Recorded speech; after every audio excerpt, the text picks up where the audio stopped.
Not even paved.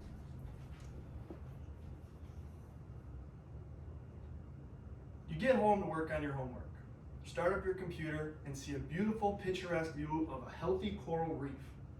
You think to yourself, how can something so beautiful share the same space on the planet as me? The glimmering colors of orange, red, blue, and green are staring you in the face, and you wish you could see them in person. Well, according to the NOAA, or the National Oceanic and Atmospheric Association, coral reefs as a whole could be gone in the next 30 to 50 years. Your grandchildren and your children may never get to experience the beauty of a true coral reef unless we act now. More than 3.5 billion people depend on the ocean as their primary source of food daily, and according to Save the Sea, this number could double to 7 billion in the next 20 years. With so many people on the planet and less space to feed them, we need to turn to the ocean in the context of aquaculture. The ocean has so many different species that we have access to, but the ocean is under attack by humans and their actions. Crucial fish populations such as marlin, cod, and tuna have declined in population numbers by 90%. The destruction of the ocean will lead to global problems such as a lack of seafood, political turmoil, and much more. The ocean is a beautiful resource that we have access to, and we should respect it as our forefathers did. The actions of humans have caused the global temperature to rise, which destroys habitats such as coral reefs, cause commercial fish populations to decline, cause millions of tons of plastics and microplastics to be released into the ocean, harming fish and other wildlife. Let's start by taking a look at the real problem at hand here. I've prepared some visual aids that will help you take a look at a bunch of different graphs and statistics that I will be mentioning throughout the rest of my speech. The real problem at hand is that the oceans are being destroyed by the actions of humans. Coral reefs provide cover for many smaller bait fish and many species of crustaceans and mollusks. If we lose coral reefs, we lose these smaller bait species, which in turn messes with the natural food web. The Ocean Climate Organization states that coral reefs absorb 70 to 90 million tons of carbon dioxide yearly. So if we lose carbon dioxide, or if we lose coral reefs rather, we lose a large source of where carbon dioxide is stored once it's emitted into the atmosphere. According to NASA, the ocean absorbs 25% of all CO2 emitted into the atmosphere. And coral reefs account for 25% of the world's biodiversity. So if we lose this biodiversity, we're going to have a bunch of monocultures in the oceans, especially near land.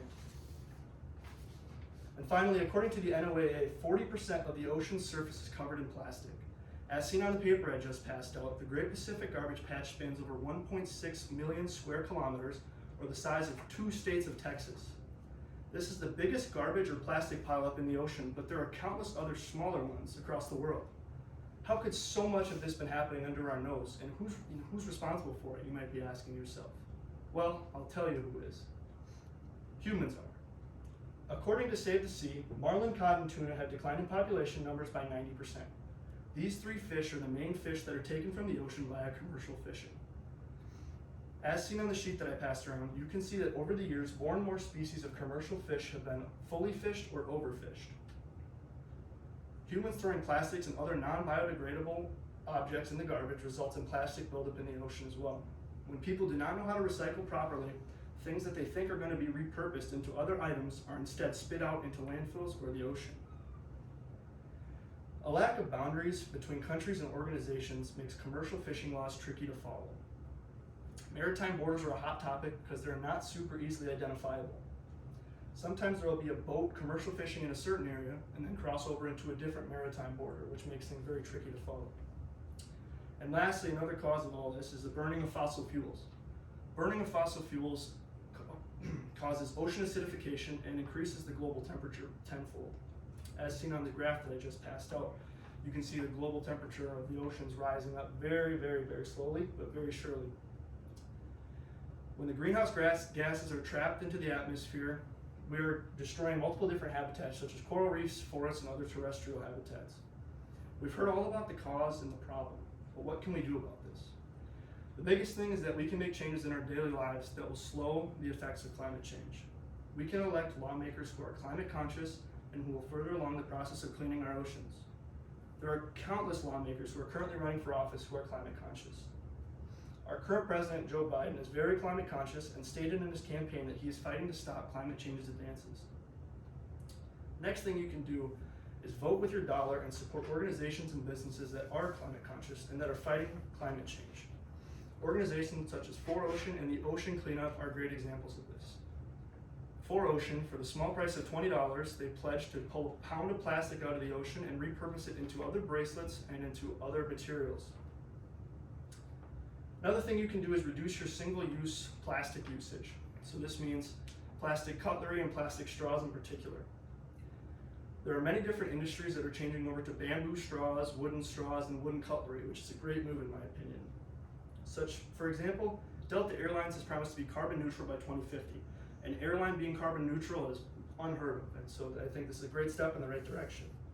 Currently on all their flights, they're using wooden cutlery, which is a great step in the right direction.